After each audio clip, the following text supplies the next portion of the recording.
Ayan po. Sa simula pa lang ng araw ng pagkawala ni Naldong Putik ng Team Harabas, ay sobra po talaga akong nalungkot sa kanya pagkawala.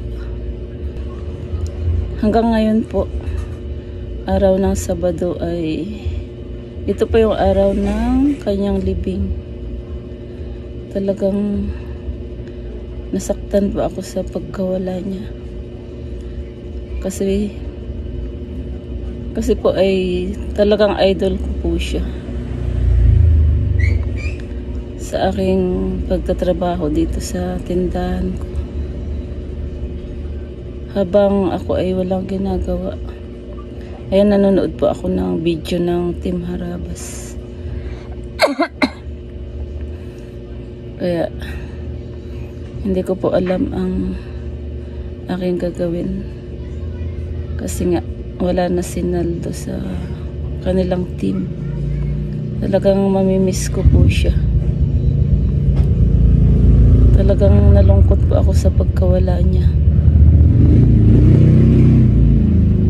Condolence po sa kanyang pamilya, sa kanyang mag-ina at sa Team Harabas. Naldo, kung saan ka man naroon ngayon, ay gabayan mo lahat ng mga taong malapit sa iyo, pamilya mo, yung mag-ina mo at ang buong Team Harabas. Ayan, maraming salamat sa pagpapangiti mo sa amin at sa lahat ng mga viewers mo.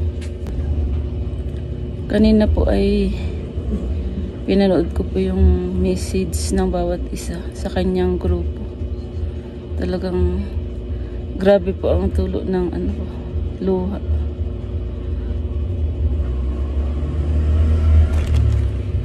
Talagang nakakalungkot po kasi.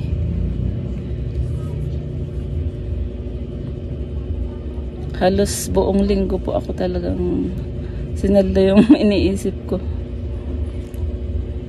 Talagang nalungkot po ako. Sinaldo po pala at ang Team Harabas ay aking kababayan po na taga Occidental Mindoro. Taga Occidental Mindoro rin po ako. Bale, napadpad lang po kami dito sa Taytay.